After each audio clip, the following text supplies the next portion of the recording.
Hello and welcome to the Aten Inquisition, where we spend a little bit of time getting to know the members of the populace of Atenveldt. We're your hosts, Morgan and Elizabeth, king and queen during these times of plague.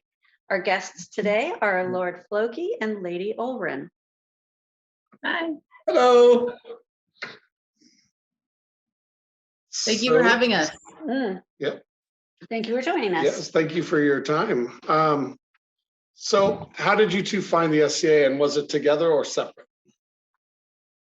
So I kind of found the SCA before we became, we dated. I found the SCA through Sir Trudy.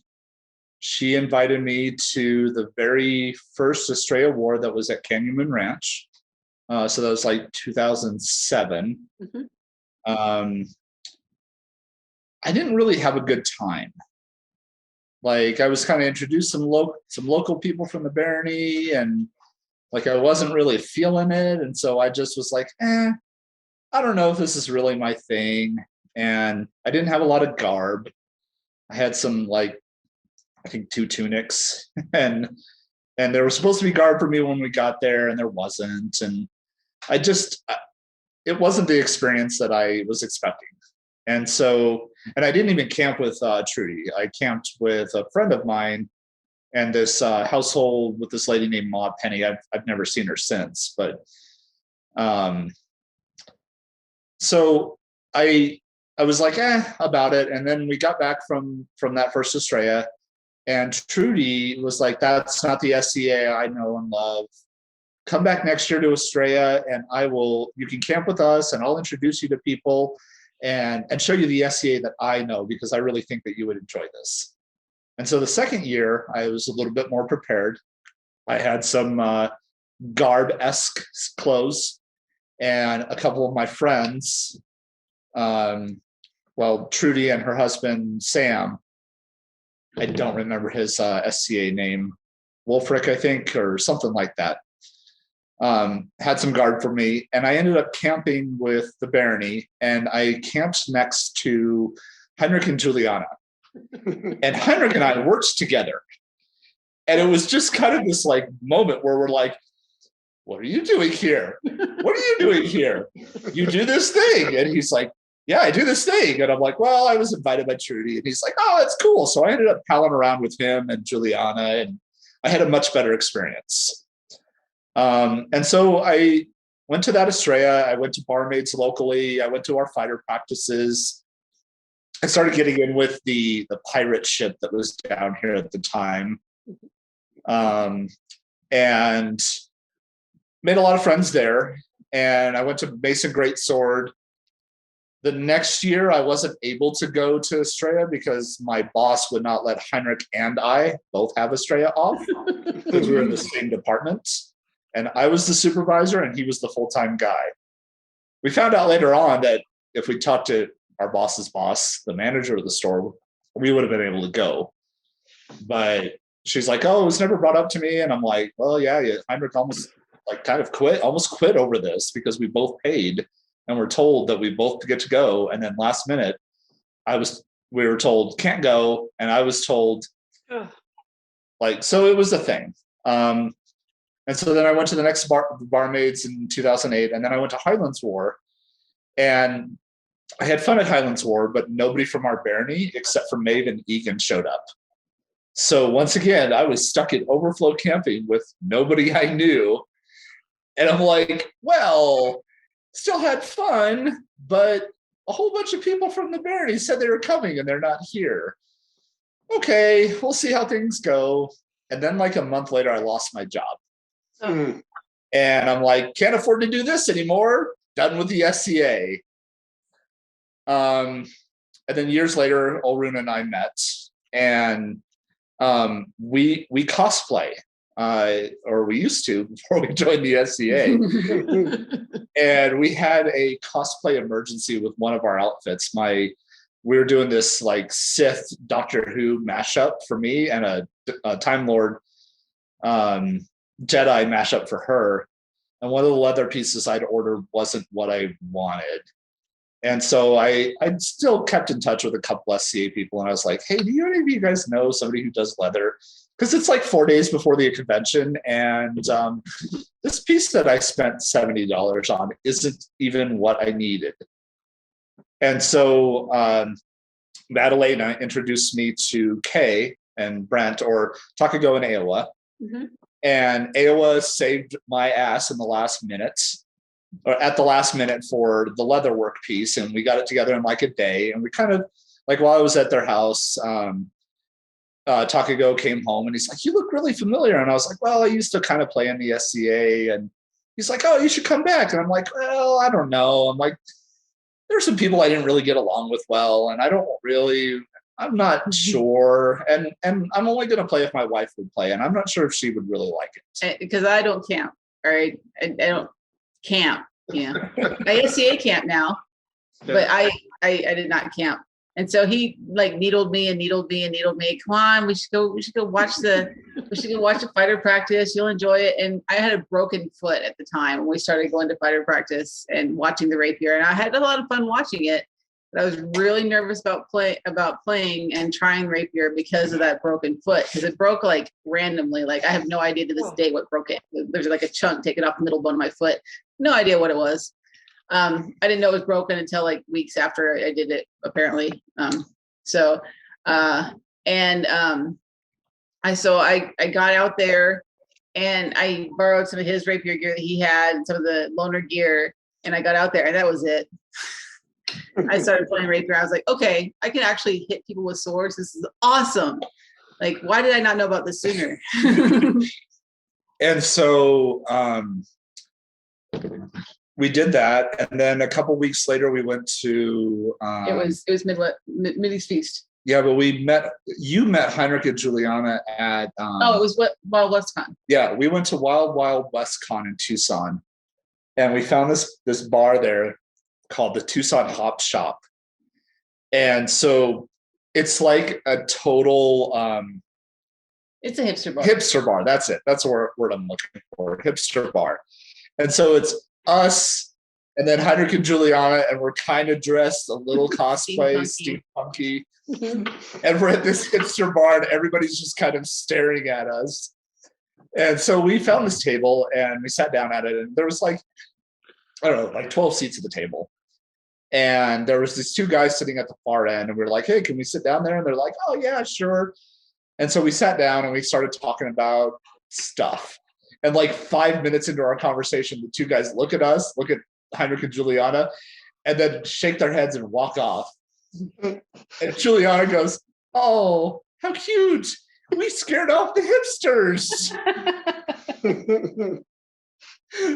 And so, like, I think that's when you really got to know Juliana pretty well. Yeah, we talked a lot, but hi, buddy. This is Rory. He feels obliged to say hello to everybody and wonder what we're doing. Look at my tail. Yeah, he loves walking with his tail up. He's like the Pepe Le Pew. He is our 25-pound Maine Coon. That's a sizable kitty. Yeah. He's a big kitty. Who's You need to lie down, buddy. apparently going to lie down on my lap. Yep. So Olrun, if it makes you feel any better, I'm not a huge camper either. And so anytime we go to war, we bring a queen size mattress with us, like a pillow top mattress. Oh, we've got like an air mattress with a topper on it so it doesn't get too cold, and we got like the whole setup now. Like, it's ridiculous. We keep adding. Air mattresses don't work for us. Yeah. Ours isn't that I weigh too much. I weigh so much more than she does that I end up sinking till I can feel the bed frame, and then she's on top of me. It's terrible. Works for me, but you know. It's terrible. We're close enough that it doesn't do that. We got one of those queen size Coleman frames. Mhm. It's like a pop-up, but it's a bed. Yep. And the mattress is like, I don't know, like maybe 2 inches thick. It's not that. Yeah, it's not. It's like this, when it's fully inflated. But we put a pillow top on and sleeping bags and blankets and all that crap, and so like it's not really camping. It's No, if you ever get to see inside of our tent, it's as far from camping as you Come can visit possibly sometime. get. It's Yeah. It's not much different than my actual bedroom here. So Yeah, and we bought, I think about a year in, we got our soul pad. Yeah, about a year and a half. Yeah. Yeah, and it's 16 feet across. Yep. They're actually quite size, like big and roomy inside. Yeah. And easy to set up. Mhm. And I kind of wish we would have gone in with we got the pegged in ground floor, and the year of Mudstraya was the first year we had it. So we flooded pretty bad. Yeah. And where are you going, buddy? Nobody. Not on the table. He's like, I'm gonna go over the table and do stuff and Look at me. but no, I think we might, like, down the road, try and get a sewn in floor, because they're a little bit more water resistant. Yeah. Yeah. We had some folks in our camp this last year that they were sort of in a path of the water, but they had a soul pad with a stitched in floor, and it stayed dry in there. Yeah. It's pretty impressive. Yeah, and they're a lot cheaper than the Panther pavilions. As nice as those are, Yeah. they are pricey. But yeah. So anyway, we got off topic. Yeah. You know what? That's the best part about this show. It can do that. So after we went to that bar, a couple weeks later was Middy's Feast when it was at Schnepp Farms. And that was our first event. And I will let Amy or Olrun talk about how she almost murdered me at that event. I did. Yeah. So we planned for what the weather app said it would be, which was like 60s at night, which isn't too bad. So, plenty of blankets will be fine. Yeah. No, it was not 60s at night. It was not at all. It was quite cold. And I woke up in the middle of the night, the first night, and I'm alone in the tent. He's gone. His shoes are there. His phone is there. Lantern's there. I don't know where the heck he is. And I'm all by myself. I don't know anybody hardly at all. We were camping with Heinrich and Juliana in that same area, but I didn't know anybody. It's the middle of the night. I don't know where my husband's at. It's like 2 a.m. Yeah. So I get up. I'm like bawling at this point because I don't know where he's at and I'm scared. I don't know what's going on. I decided to go out to the car because it's freezing. I think, well, I got the car. I can like turn it on and warm up. Guess who was sleeping in the car? Yeah. So at 4 or 5 in the morning, after he calmed me down, we wandered into Walmart in our pajamas, as you do at Walmart. Sure. To buy sleeping bags that were rated for like Cold. Like freezing temperatures. Yeah, the farm gets very cold, and like even more so when it's not a big event like Estrella, and there's no ventilation. Yeah, and we had like an 8x10 like nylon tent. Yeah, it was. And she had all the blankets. Like, so I woke up in the middle of the night freezing, and I'm like, well, she's got all the blankets because I'll freeze and not let her freeze. And I didn't even think about taking my phone because, I am a tech person and the phone is eternally strapped to me. Mhm. And that's also what freaked her out is I left my phone. Yeah. Well, it's funny too, because events like that are how you end up getting the additional gear you need for camping. Yeah. Right. I can remember our first Estrella, we were in I think it was a 3-man pop-up tent. And we had an air mattress, a queen size air mattress. And the air mattress was actually bigger than the floor in the tent. So you could see it pushing out everywhere. And I remember getting up the first morning and there was frost. The ground was, all of the grass on the ground was frosted. Mm-hmm. That's how cold it was. Yeah, on an air mattress on the ground in a little nylon tent. It was terrible. And it was before we knew that you had to put like a blanket on your air mattress, right? So we're just air mattress on the ground and then us on the air mattress. It was terrible. No fire pit in our camp. It was terrible. My very first Estrella, I had my Boy Scout tent, which was like a little dome pop-up. I was too big for that tent. Yep. because it was like a 6 foot by 6 foot tent, and I'm 6'4", and so my legs just hung out the end. But I had a warm sleeping bag, Oh, no. so like it was no big deal the first year. After the first year, the second year, I got that said 8 by 10 tent, and that was the year of Mudstraya. Like, Which one? Oh, Mudstraya Canyon Ranch. Yeah. yeah, that one was special. That one was rough. That was, yeah, I would say that was worse than the Mudstraya recently. I mean, I guess it depends on your perspective. Yeah, I don't know. Like 4-wheel drive break vehicles. my ankle at the other ones. Yeah. That's true. I too have broken a bone at an event. Yeah. We have that in common. Yeah. At the last Southern, when it was at Step, my foot, the one that had previously been broken, started hurting. I thought, okay, I aggravated the joint, whatever, that, you know, the will break.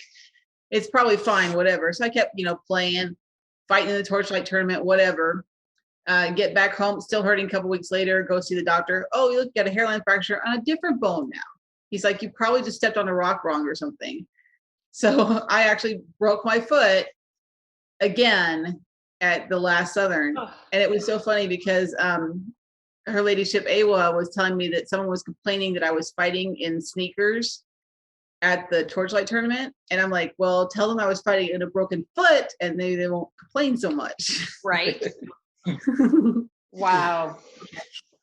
So what's your favorite story from when you first started playing? Oh, I kind of like the one about you ditching me, man. Like, I'm never gonna live that down. No. Absolutely not. It was also our anniversary weekend too. Yeah, so Oh. that was another reason that we go to to Mideast Feast. Is it usually falls, well, before they moved it. It falls on our anniversary weekend, which is April 6th.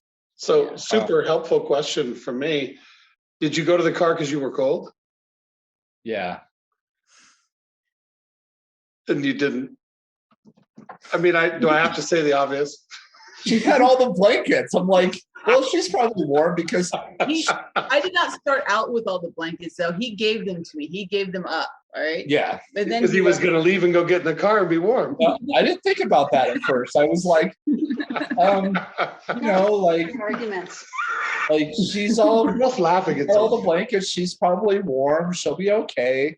I'll go get warm in the car. Like, and what like did she we had learn? a full blanket. What did we Like, learn? we learned we don't leave the wife behind ever in the car. Like, hey, honey, or we take our cell phone with us. Really, either one of those is So that when she calls you, you can answer the cell phone. Another favorite story I have, though, is my first QRC or PRC was when Golda was princess. Mhm. And we both fought in that. And I was still pretty new to rapier. And I did okay for, you know, being pretty new. But I got, you know, disqualified or whatever. And I was heading off the field and I heard my name called and I was like, what? For the finals. Golda had selected me to come back in. nice. To fight in the finals. And I was like, what's going on? I'm out. Why are they calling my name? It was pretty cool though. Yeah. Like, I forget who it was. Somebody came up and was like, "Oh, she picked you as one of her choices to fight." I was like she inspired you, or you inspired her. Yeah. So I think my favorite story is at this one Estrella. Since we started, I think it was our first year at Estrella when there was no rain and it was really just kind of cold, but it was overall a better event. American Golda were king and queen then. Mhm. Yeah. Mhm. So American Golda were king and queen. I'm out on the rapier field and we're doing this bridge battle. And there's this guy next to me who's from Melania, I found out later. And we're fighting and there's this guy across from us who's holding this like wooden buckler. And on the buckler are 3 painted cups, like chalices. Well, the chalices were upside down. Like, so, you know, it's a round buckler. You can't hold it upside down. But the guy from Atlanta is like, hey, dude, you know your buckler's upside down? He's like, no, it's not, blah, blah, blah. And he keeps fighting. He's like, no, seriously, the cups on your shield, they're upside down. And he's like, whatever, blah, blah, blah. And so the guy from Atlanta keeps goading him. And finally he goes, no, they're not. And he looks down at his buckler. And as he does that, I stab him. Nice. And so he dies. He goes back to the rest point. He comes back to us. The same guy comes back to the same two guys who are fighting on the bridge. And I'm like, hey, you know your buckler's still upside down? He's like, I'm not letting you kill me again. I'm not falling for that, blah, blah, blah. And so I just started engaging him. I'm like, so where are you from? Blah, blah, blah. And we start striking up a conversation. He gets distracted, and the guy from Atlanta kills him. And so then the gap gets filled in. I die, come back. The guy that we killed with the painted shield, we see our section opens up. We see him look at our section, look down the battlefield, look at our section, and then walk to another place. Like, nice. I'm not going back to those two guys. They've already killed me twice. And so after the battle, he comes up to us and he goes, so in our college, we make fun of people because their shields are upside down all the time. Are you serious? Yes. And I'm like, oh, you probably shouldn't do that. Right. You know, like, number one, it's kind of mean, but number two, it kind of made you die twice. And he's like, I know. And I feel dumb for it. So we ended up like hanging out afterwards. Really nice guy, but it was just like, dude, you fell for this twice. But yeah, that's probably one of my favorite stories. Nice. So tell us a little bit about your persona and your heraldry. I see that your heraldry, you're showing it off behind you, but how did you come to it? Mine has the swans. It has two swans and a rapier. The swans are because the name Olrun comes from a Valkyrie who's associated with swans. And the rapier is because that's how I got into the SCA, was playing rapier. But that's how I picked mine. And then maybe. Oh, mine. So she designed hers. I had no clue about heraldry. I still am I think I know more now. I saw hers and I was like, oh, that's really cool, you know? And so Heinrich had a book of heraldry of like different devices and stuff. And I was looking through it, and these are flesh pots. They're not cauldrons. They have legs and they have two handles. And I was like, oh, that's really cool. It's a flesh pot. And so I looked up what a flesh pot was and found out that they were in period used to cook meat. They were also used in houses of ill repute for popery. And so I'm like, oh yeah, it's totally random. And so I'm like, okay, this is kind of cool and fun. And I do cooking. I'm a big cooking person. Right. So I picked the flesh pots, and this is a chevron rampeau. It's kind of a angled chevron. I was like, that's kind of cool. And so we put that on, and then I was like, the sword, because I do rapier too, the sword, it makes it look like it's kind of pushing the chevron up. And so that's actually what I came up with. And since she used green and red as hers, I just swapped mine because I like those colors too. But yeah, that's our heraldry. And then I have a registered badge. Actually, I have a cup cover with it. This is my registered badge. It's a flesh pot with a fireball on it. Nice. And the cup cover has cheese melting out of it. Yeah. Boiling cheese melting out of it. This was made after I started venturing into cheese making. And then she's got a registered device now too. Yeah, mine's a blue azure sewing needle with a thread, and then wings, white wings. Nice. For the swan, you know, and Yeah. embroidery. Yeah. So that's our heraldry. We kind of got into, you know, symbolism and stuff with that. So I do a lot of embroidery. I even have an embroidery tattoo. So kind of went with that. And I've actually registered a new badge that's currently going through. It's a weaving shuttle that has a thread coming down and going into a spider that's hanging upside down by its abdomen. Mhm. And then on the spider's abdomen has a globe. So it's kind of a representation of me because I weave and I also do web work, obviously. So the spider is often at times associated with the web minister's office, and the globe kind of helps solidify that. And then weaving, you've got thread and whatnot. And so the shuttle and the spider kind of go together. So it's the World Wide Web Weaver. That's Yeah. pretty cool, actually. I like that a lot. So what are your goals within the SCA? I would like to someday be a laurel for embroidery and whatever other arts I can get my hands on.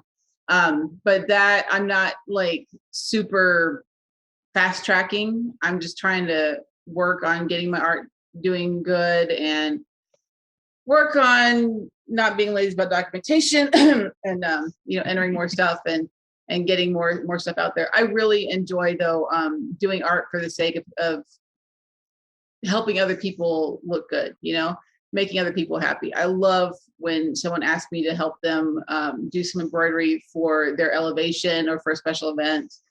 It just makes me so happy to see them wear it. And I just love, the looks on their faces when they get to finally see the finished piece. That's what I really love about it. So I am on similar paths. I am on a arts path as well as a service path. Until the pandemic, if you'd asked me, I would have said I felt more on the arts path than the service one. Since the pandemic and stepping up as Kingdom Web Minister, I think I've done a lot more service than I have art, but I still do my art. I discovered tablet weaving, and it was like, if you'd asked me when we joined the SCA, like if we had goals of peerage or any of that stuff, I would have said rapier. Like 100%. I wouldn't have even mentioned arts because I was like, I'm not an artisan. I'm a fighter. Mm-hmm. And then we were at Great Western War, and Leodin of Loch Lane and Violet, I don't remember her SCA name. Violet Elliott. Oh, is it Violet? Okay. They were tablet weaving in camp. And I walked up and I was like, "Oh, what's this? What are you doing?" And Leodin was like, "Oh, it's tablet weaving. You thread these cards in specific orders and from a specific direction, and the order that you turn them will make a pattern. And so you can make like different things with it." And I'm like, "Oh, it sounds like coding with thread." And she's like, "You must be an IT person." And I'm like, "Yep." Yep. And she goes, "It kind of is." And so she showed it to me and I'm like, "Oh, that's really cool." And so a couple of weeks later was my birthday, and Olrun got me a loom for my birthday. And then a couple of weeks after that was the last Southern. And I'd started tablet weaving a little bit. Like I found some stuff online and I was kind of playing around and figuring things out. And I'd met Demetrius, who kind of helped me out with some other things. And I'd mentioned it to our Baroness of Mons at the time, and she's like, "Oh, that's cool." And then I mentioned it to Tigra, and Tigra was like, "Oh, have you met Dom and Demetrius and Ivan and so and so?" And I'm like, "No." Like, I know Demetrius. And she's like, "Okay, so at coronation next weekend, you're coming, right?" And I'm like, yeah, it's American Gold's coronation. We're absolutely going to be there. And she's like, "I will introduce you to them." And so she introduced me to them. And the day after coronation, I ended up sitting with Ivan for pretty much the entire day, just geeking out about tablet weaving. And he's like, "You're really picking this up fast for only 3 weeks or like 2 or 3 weeks." And I'm like, "Oh, that's cool." And I'm just kind of playing around, and Sigrid walks up and she's like, "Oh, Ivan found another victim." And Ivan's like, "Actually, he kind of found me." Like, but we're going over this stuff. And tablet weaving resonates within me. Like, it sounds weird, but I just get it. Like, it's just, I've never really struggled with the techniques except for twill, which is a really hard technique and is very advanced. And it took me about a year to master twill, but most of the other techniques after a month or two, I'm like, oh yeah, I can make patterns and stuff. So like when I started doing tablet weaving, then I really started thinking about how I enjoyed arts, and I tend to squirrel a lot. So I don't squirrel when I weave though. I can like just sit there and weave for hours and I don't squirrel at all. And so like it really made me reconsider my goals and my priorities. And like Olrun, I love seeing the look on people's faces when I give them stuff.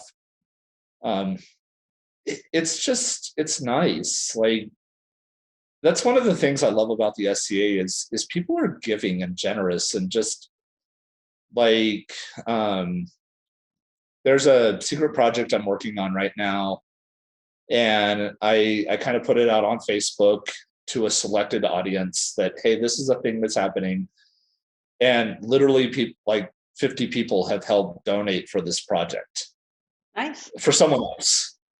I don't want to say too much because it's still in the works, and He can't keep a secret. yeah, well, You know what the good news is I know what you're talking about. well, I'm both of on you that should. select group. I'm part of that select group. Yeah. I've seen the post. Yeah, we're like way over budget on it, so please don't. Like, we're good. Yeah. But yeah, the SCA is so just giving in time and effort, and Oh, yeah. that's one of the things I really love, and like doing my art and giving it to somebody and just the look on their face, like I've given trim to newcomers. Yeah. Like we had some new people in our barony. It's like, oh, you're doing Viking, here's some trim, and they're like, what do you want for this? I'm like, oh, I had it laying around, it's part of my stash. Here, just put it on some garb. And they're like, thanks, cool. Like, you know, and it's just, but yeah, I love giving art. But it is one of the nice things that with the SCA being, it's like a family, even if you don't know, like even with people that you don't know yet, as soon as you pick up that they're engaged and is interested in what's going on as you are, you're like, oh, what can I do for you? How can I help? Yeah. So, Yeah, no. So you guys are usually very busy, but what jobs or arts have you done that you're especially proud of? I really like the way that I do. that Lala's pelican on the back of her coat turned out for the last Australia that we had. That I did the big black one. It's beautiful. I really love the way that turned out. I was so proud of that. And I made like a little video and posted on Facebook of the progress photos that I took, because she didn't want to see the progress, but I took the photos anyway. and so that I could make my little video and everything, did a little montage. So that's one piece I'm really proud of. I'm working on a piece for Sigrid now for her elevation, and I'm liking the way it's turning out. It's not ready yet, but I'm liking the way it's turning out too. So I enjoy doing that. Awesome. So I have two that I'm really super proud / honored of. Number one, I'm really happy with how our Kingdom website has turned out. Like, I gotta say, I've got an amazing team. Matt Ney, who is working on the OP, is doing an amazing job on it, and people don't realize how much work is actually involved in that. He is hours and hours working on it. Well, constantly. not the OP, but the Kingdom website. Yeah, but I mean, you constantly are working on something. Yeah. And then I have Lady Rosa, or Noble Rosa is her preferred title. She used to play, and then she kind of came back and jumped in, and she is really super awesome at design. Like, she makes my design, like I'm learning from her. But when we started out, she made my design look like a kindergartner coloring with crayons, and she's like Da Vinci as far as the art goes. And she's taught me a lot of stuff. I bring more of the technical aspect of the team. But like, an example, the Kingdom website, we spent 6 weeks and close to 8 to 10 hours a day making the New Kingdom website. Yeah. When we launched it. Like people just, I had somebody in our barony go, well, why don't we have this? And I was like, so this is how much time we've spent on it so far. We're planning on adding more, but we just wanted to get something up. Mhm. Yeah. Yeah, especially since it was gone. Gone. Yeah. And like when I explained that to her, she's like, oh, I didn't realize how much time you guys spent on that. I'm like, yeah. Like the Laurel thing that we've talked about, there's a new section coming on the Kingdom website that's going to be dedicated to Laurels. I spent 10 hours yesterday on my day off just figuring out how to make it work.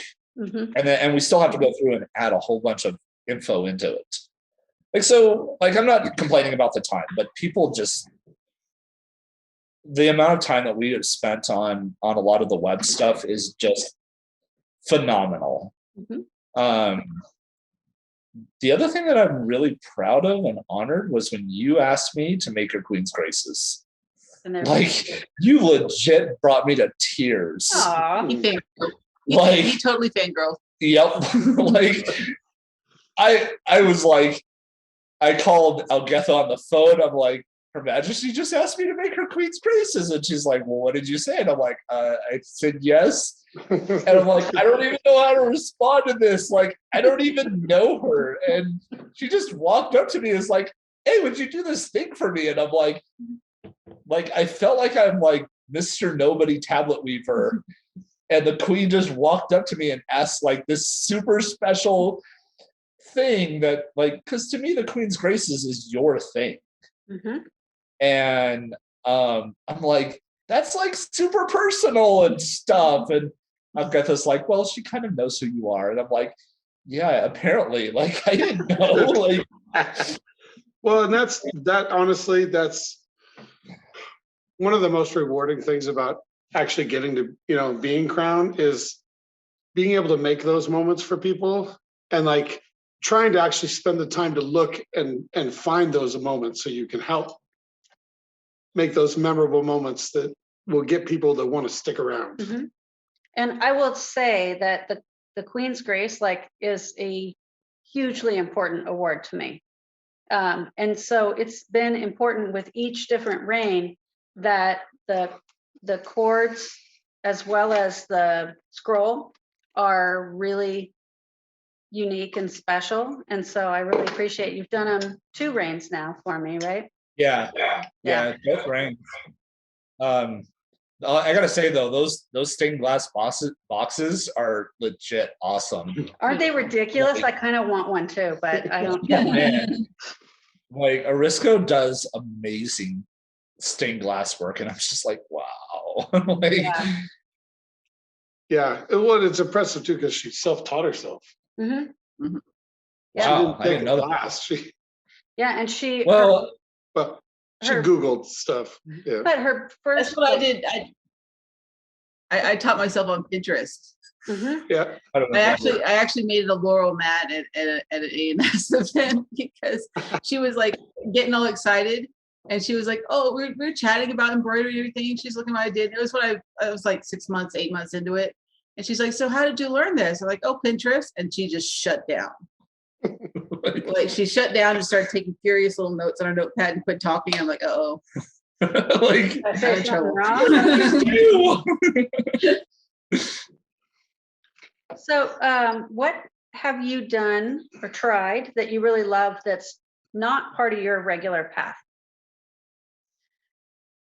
Part of the path. Well, I wouldn't consider rapier part of my path per se, but I really enjoy doing that. I want to get back into it, but I've had some health issues and weight problems, and it's been a frustrating time for me, especially during the pandemic, because you get quarantined, you gain weight because you're sitting there quarantined with the fridge right there, and then it makes you move different and everything like that. So I'm trying to get that back down under control to where I can get back to actually, once we're able to practice and get together, actually practicing more and getting back into it. I want to do that more and get better with that.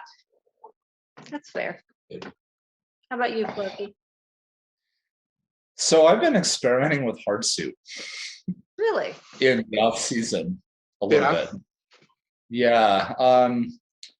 So Jorgen gave me some gear. He gave me a helmet and pads and stuff like that. And I haven't really talked about this with really anybody. A couple people know. Heinrich knows. Dom Negev knows. And I'm like, this might be fun. I still enjoy doing rapier. But I don't know. I really enjoy doing my arts. It's a thing for me. And most of my service is when we're not at events. But I like the size of like the melees for hard suits, like just the sheer number of people that are out there. Yeah. I'm like, man, that's cool. Like rapier kind of has that, and I'm not trying to diss rapier because I enjoy rapier, but not to that scale. So we've gone over to Dom Negev's a couple times during the pandemic and socially distanced and done all those things. And he's helped me with some Pell work. And we've kind of fitted some of the gear. I need to get armor. Like I've got knees. The leather that Jorgen gave me was actually his wife's gear, but she doesn't do hardsuit anymore. I think it's something that I'm going to enjoy, but I just haven't had a chance to do it enough to know if I'm really invested in it because it's a lot of money to do. Yep. Like I don't know anything about that. Yeah, at all. Like I've even talked to Don Gall Don't go. about maybe learning how to make a helm because I can't afford a helm. Like I'm like, a decent helm is gonna run $1,000 from what I've seen, or more. One of the tricks too is to look for like especially if you're still like I would tell you, being that you haven't made a decision yet, if it's something you're going to enjoy, wear a loner helmet for now because it is the most expensive piece that you. In most cases, it's the most expensive piece in your armor. Yeah, and a lot of times you want it to match your persona, so you want to really, before you get specialized and you're looking to buy like the helmet, you want to make sure it's worth what we're doing. Yeah. So there's so many loner helmets out there. Like, don't kill yourself to get that piece until you know for sure. No, I want to get like actual armor. Like we've talked about doing the like the metal plates. Lamellar. Lamellar. And like we figured out that we can put together Lamellar armor for me for about $300 to $400, which isn't too bad. And then it's like even weaving. It said, and then it's like weaving. When you with a string. Right. But Dom he's been helpful. The first couple times we've only gone over there like 2 or 3 times in the last year, but like the first time was kind of getting the helmet padded and figuring out if it was going to fit my head. It's a little too big, but it fits okay. And he's like, all right, I'm going to give you a couple whacks to see how you enjoy this because you're going to get hit in the head a lot. And he's like, here's a light whack, and here's a medium whack, and here's a full strength whack. And I'm just like, he was like, rang my bell like when we came inside. And talking with a couple other people, like Craven and I have talked about it because he's a left-handed fighter and so am I. And he's like, well, Dom hits really hard. Like he's more on the high end of the power scale. So if you can get through one of his full power shots, you're probably going to be okay. Yeah, that's a good statement. I would agree with. So it's something that I'm interested in. It's something I'm playing around with, more or less. Well, if you ever have any questions, I'm available. I know a couple of things. I would assume so. Just a couple of things. Just a little bit. So what would you say you're known for? embroidery, for sure. I know a lot of people know that I do the embroidery. I'm not known as much as he is, 'cause I'm more of a quiet type. But I know that people know that I do embroider. A lot of times you'll see me in events just sitting and stitching away in my little world. She says she's the quiet type. Don't let that fool you. Like, there's been a couple times where we've been sitting around with people and they're like, holy shit, your wife, like, when you get her alone and she gets comfortable, like, it's a whole different Olrun there.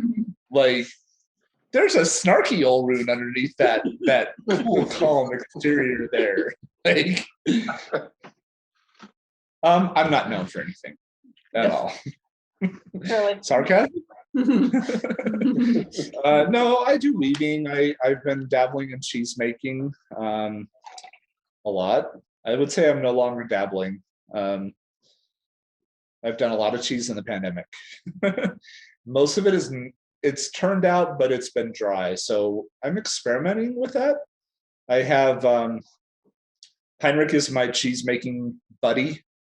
We are in the same pod for social distancing and all that stuff. So they're kind of the group that's like, we'll get together occasionally on the weekends and make cheese and stuff like that because we're quarantined equally mounts and all that stuff. And that's helped me keep a little sane. And in fact, next weekend we're going to make cheese. So what advice would you give to a new member? Don't get discouraged at how amazing other people's stuff is. Sometimes you see laurels or people who are like dressed to the nines and you've got your little tunic and and pajama pants or whatever, and you're like, oh my God, look at what they did. Don't get discouraged by what other people do. You can get to that level, or you can find people who can help you get to that level. You don't have to start out up here. You can start out here, it's fine. Everybody starts out somewhere. Don't get discouraged by what other people do. Do it at your own pace, your own time, your own ability, and just have fun with it. I think that's solid advice. Yeah. Try things. Ask questions. Like, don't presume. I think a lot of people make presumptions about things, and then they find out that that's not actually the way it is. Like, when we first started playing, I was afraid of peers and afraid of royals. Like, I'm like, peer fear and royal fear was a thing. Like, I served on Golda's guard, and Golda was just like, thanks for hanging out with me. And I'm like, yes, Your Majesty. Okay, Your Majesty. It's just like, it's okay, Floki. I'm a normal person like you. And I'm like, it took me a while to get over that. Yeah. We're all the same. We're all here geeking out about the things that we're geeking out about. If you're interested in something, chances are if you ask somebody something, they are going to talk your ear off about that thing that they do. Like, we love talking about what we're good at. For sure. Yeah. I mean, like, I am legitimately excited when somebody says I'm interested in tablet weaving. In fact, soon to be Sir Gregor, Patrick Spence, approached me during the pandemic and said, hey, I want to learn how to tablet weave. And I'm like, cool. And he's like, I want to learn from you. And I'm like, oh, sure. Like, okay. Like, I kind of know you,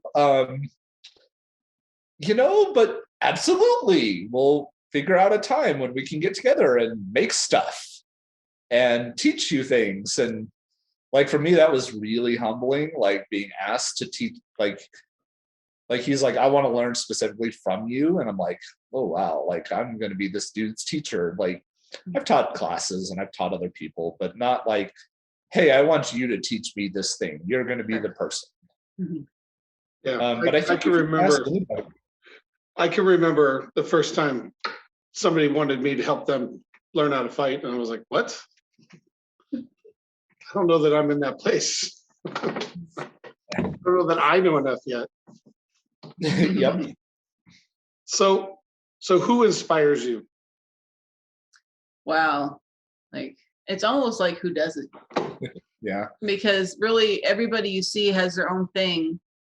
And, you know, I might be inspired by Heinrich and Juliana and their love for rapier, or I might be inspired by Meredith, who it just, you talk to her about embroidery and that is it. She's quiet, but you talk to her about embroidery and she will open up like and geek out all to live long day. It's there's so many people. I can't really pin down like one person or a few people who inspire me, because everybody who has a passion in the SCA is inspiring, because they go for it with everything, and it's great. There's a lot of people. I'm kind of the same way. I feel there's a lot of people that inspire me. Domnegev is one of them. That dude, like, and you know, when I first met him, the first time I met him was when he was double peered. Like, that was the first event I met him at. Was Dragon's Horde, when he was elevated to the Pelican and the Laurel at the same time. And I'm like, this dude just got elevated to 2 peerages at once. Like, and somebody's like, yeah, it's never happened before in our kingdom. I'm like, what? Like, they're like, there's double peers, but not at the same time. And like when I really started getting into tablet weaving, I you know, interacted with him more. I'm like, this dude just gets it. So as far as tablet weavers go, he's one of them. Mistress Algetha out of Kaid is another. She's taught me a lot about card weaving. And well, actually, she hasn't really taught me that much. She's helped me along my path, and suggested new techniques for me to try. But like, behavior-wise, she's helped me out a lot, as well as my own pair, Mr. Richard. That dude's pretty inspiring. Like, triple peerage, does all the things, still does all the things. Like, still does the Pelicany and the Laurel and the mod things at the same time. Like, I don't know how he does it. Right. He tells me I need to slow down, and I'm like, I'm just taking from your example, you know, like, I'm just acting like you know, you're my peer.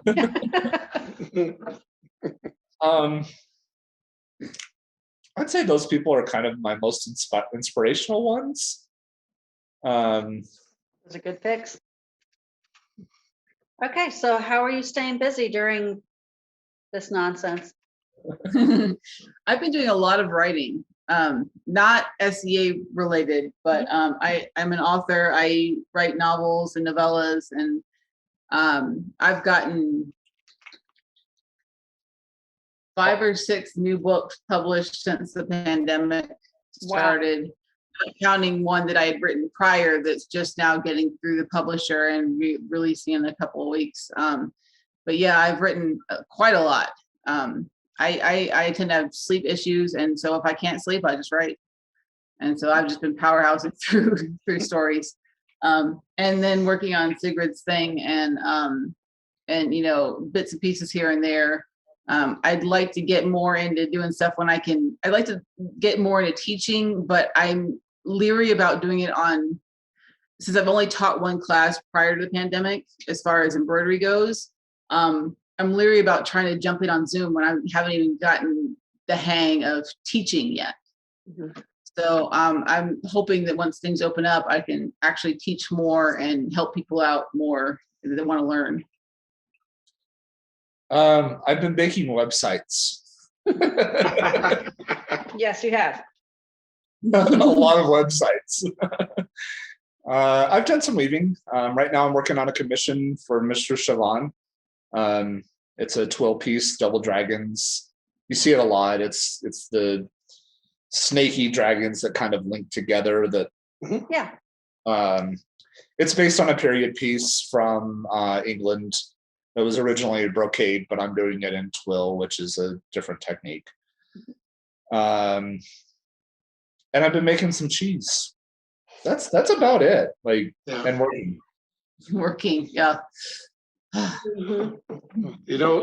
In this current, era, it's good to be able to say you're working. True. True. It is.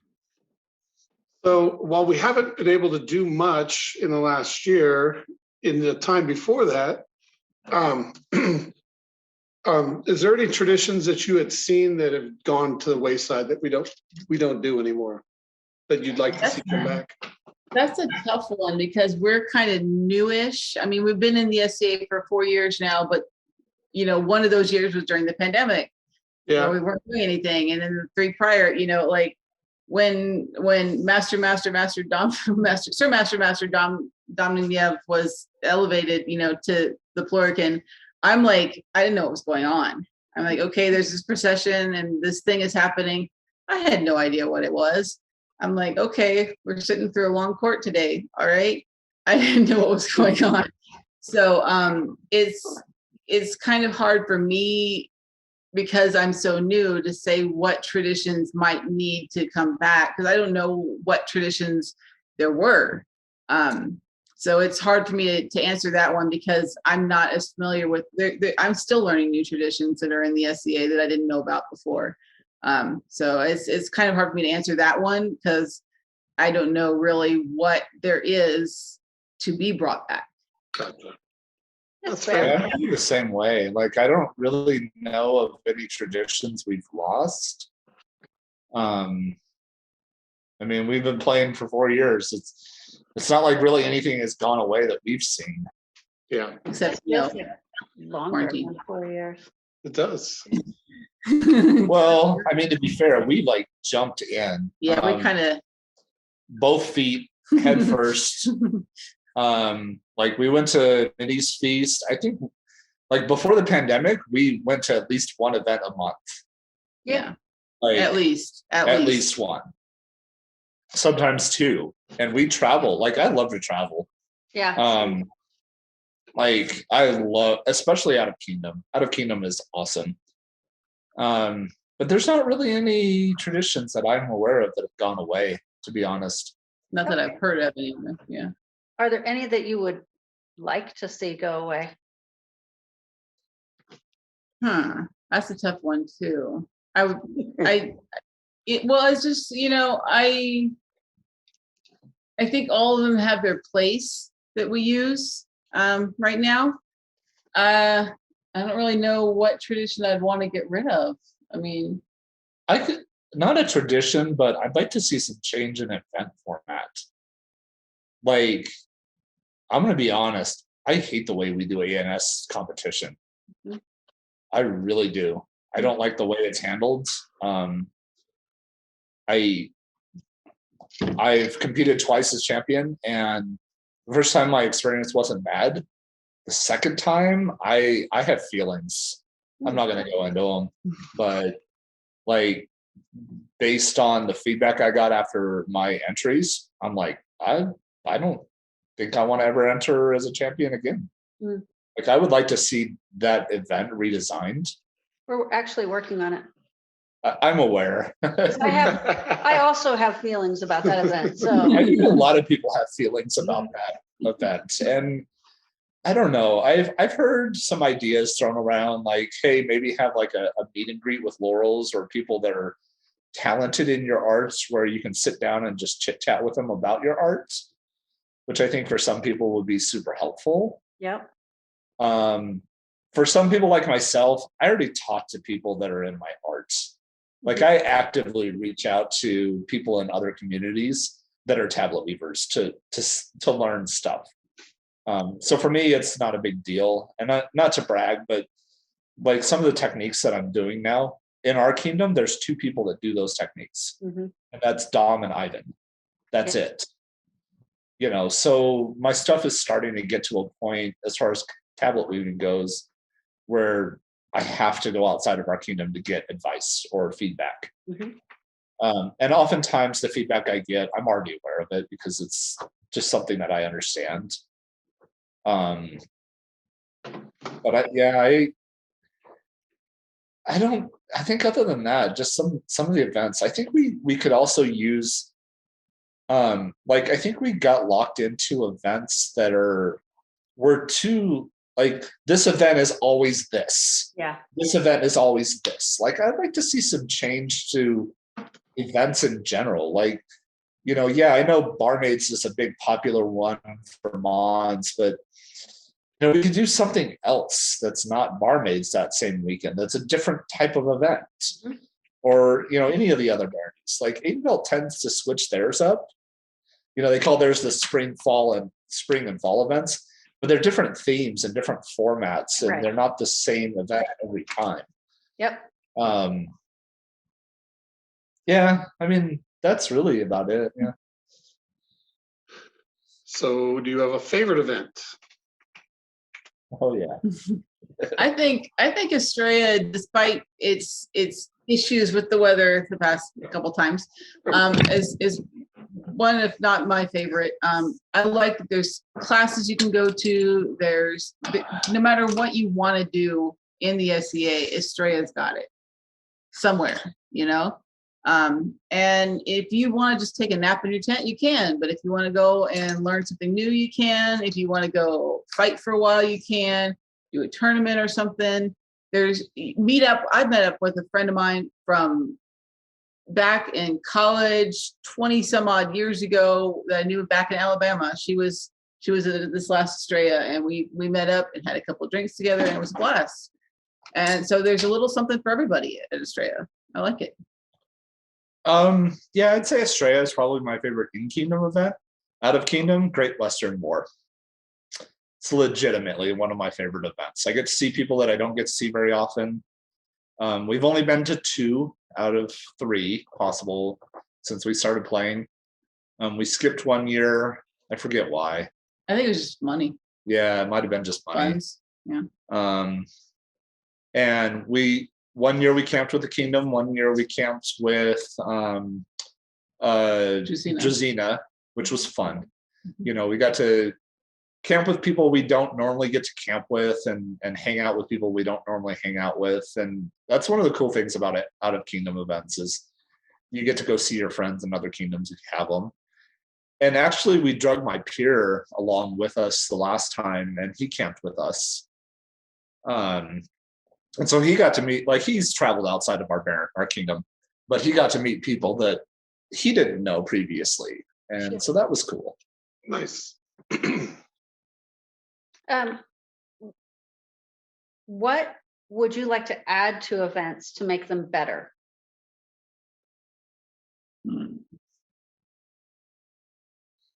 don't know. Like, I think I've kind of talked about that with maybe changing the formats a little bit, or just having a slightly different theme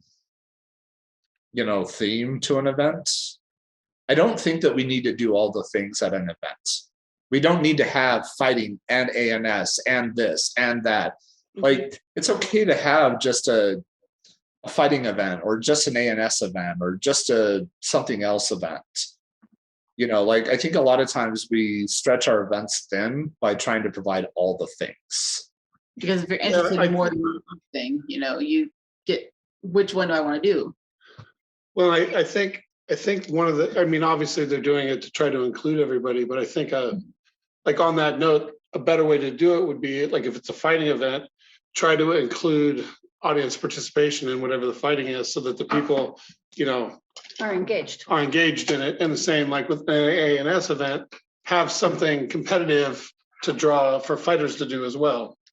Maybe somebody that's not avid at arts, but they, pretty much every fighter's competitive. So give us something competitive, even if it's art related. But I think that would help cure that issue if we thought on that. Yeah. So you guys ready for the heavy question? Sure. There's no wrong answers, right? Yeah, we know. So what does it mean to you to be a peer? To me, it means having the knowledge in the area that you are a peer, for one thing, whether it be knowledge of how to help people in service, knowledge of how to fight, knowledge of how to do your art. But it's also sharing the knowledge and being available for those who need whatever it is that you're, whether it's needing fighting training, whether it's needing leadership and royalty, whether it's needing assistance running an event, whether it's needing help with the new art, sharing that and being a respectful member of the community. Because I don't think that peers should just kind of poo-poo to all the people who are, not peers. I think that the peers that I most respect are the ones who treat everybody the same across the board. Regardless of whether they're royals, whether they're Joe Schmo who just walked into the event from across the street, whatever. That's how I feel. Peers treat everybody the same and treat them all with respect and in equal acknowledgement. Being a leader, peers are our leaders. Yeah, sometimes it's hard. Sometimes we have interactions with people that we don't necessarily want to interact with, but we have to, and being able to navigate those interactions in a way that, you're not a jerk. I mean, I know we all have our moments, I included. Like, I'm not a peer, but like, that's something that I've had to work on a lot, is the way that I interact with certain individuals that, sometimes I'm trying to do my job and just help them, and they're just fighting me on it. And I'm like, look, if we just did this way, it would be better. But I think being a leader, I kind of view pelicans as kind of the people that help network. Mm-hmm. Like, if you don't know something, you can put someone in touch with somebody else that does know the thing, or you're able to get people to help to do the thing.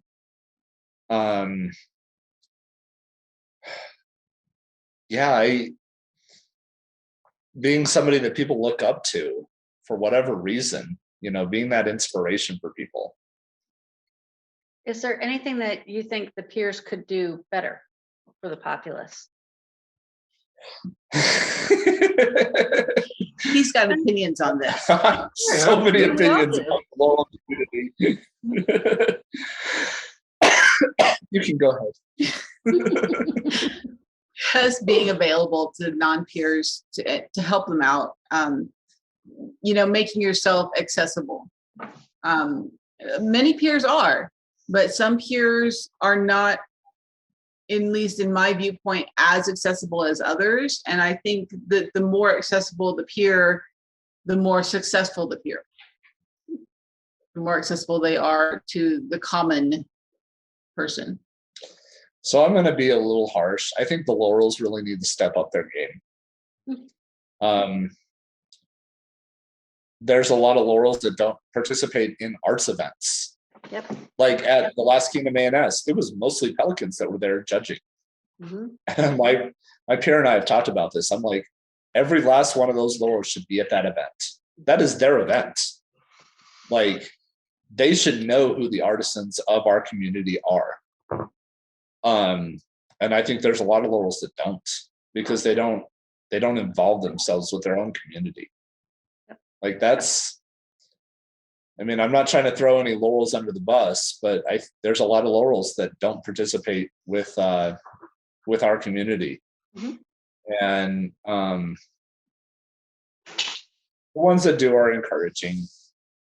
And I'm not saying it's all Laurels, but I think that it's a major issue with that community, is they need to also offer up better suggestions for improving things. Like my first year, the first year we were playing, I entered Kingdom ANS as a novice. And like, I was so confused at that event because I just dropped off my art and left the room. And I'm like, so what do we do all day? And everybody's like, oh, we just sit around in this room. And I'm like, what? Like, we can't see the art? And they're like, no, not until tomorrow. And I'm like, what the F, Yep. like, okay. And we couldn't talk to the judges because the judges just went around and judged the way that we did it.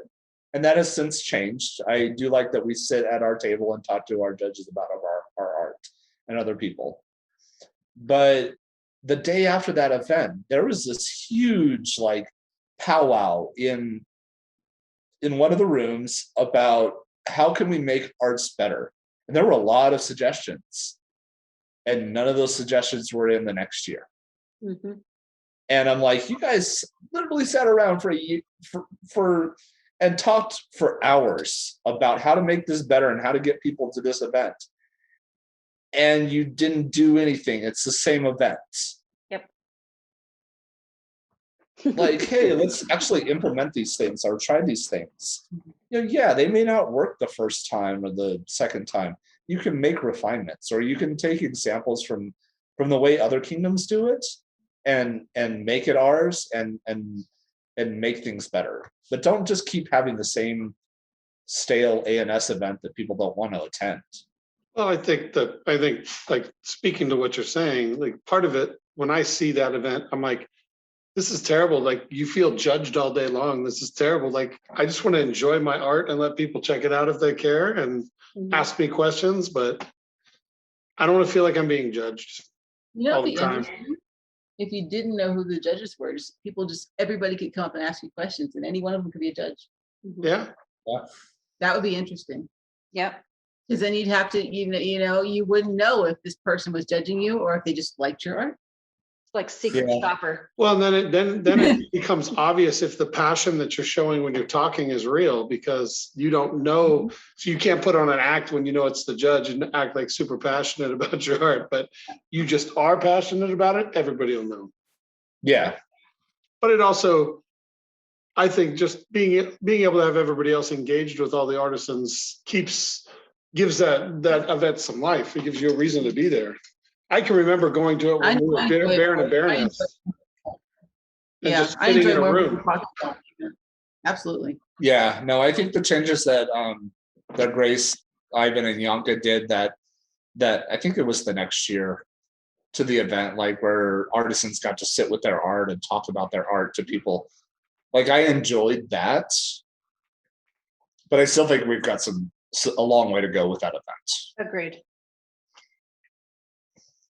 I also kind of feel like, in relation to that, I like the way we do champions for fighting, like how you guys have your champions event the day after Crown, like, or either the day after Crown tournament or the day after coronation, depending on the champions. Right. Where ANS, it's a one-day event. We do once a year, so like literally, there's one champion a year. Maybe change the format of the way that we pick our champion. We're totally already all over that. That's actually something that's actually being worked on right now. Yeah, like, I don't know. I don't even know how to change it, but something different so that, we have 2 ANS champions a year and they're not all obliged to do it for a full year. I mean, that isn't really that bad, but literally all of our other champions are 6 months. Yeah. Well, we're trying to tailor it to be just like that. So it's tailored to the crown that's in the chair at the time. So yeah. Cool. That's cool. Already in the works. Evidently you could get stuck with the job for 2 years. Yeah, poor Mingo. Poor Mingo. Mingo likes it though. Mingo's like all about, people noticing him. So he certainly had a lot of time to put it, get his ideas out there. So yeah. I think it helps that his apprentice is also our ANS minister now. Yeah. Yep. Oh, like, I'm not saying that that's the reason she's ANS minister. In fact, she is doing an amazing job. I think. Agree. As web minister, I've interfaced with her a lot. One of the things I'm really excited about is, and Carrie talked about it last week, is the Artisans Now. It's going to be similar to this, but it's going to be on paper, and they're going to publish articles about artisans that are not laurels, that talk about the things that they do. And I think that's really cool and Yep. should get more people interested in arts. But yeah, no, Mistress Magdalene's been doing an amazing job with the office, I feel. Agreed. All right, do you have any more questions? I don't have any more questions. Is there anything that you guys would like to share? It's okay if you don't, but if there's a story or an anecdote you'd like to share with the world? Well, I don't know. What kind of I shared? mean, not to put you on the spot or nothing. Not to put, not to put any stress on you.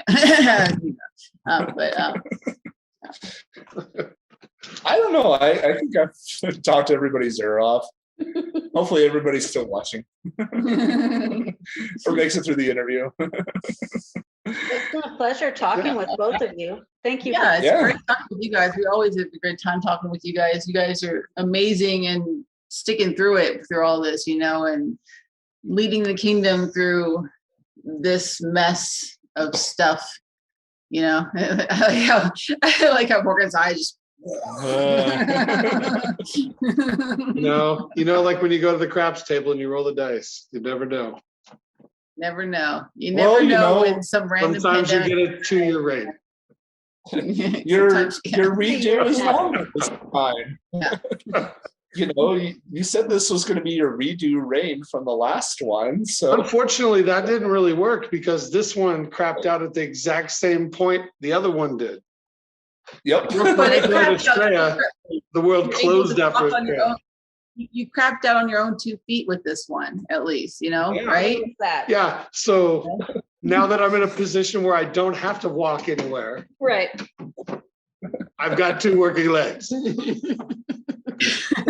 So, after Tipstrom and Nate, their highnesses step down, we'll see you guys again. Then you'll have your redo of your redo. See, you have to have a consort in this kingdom to fight.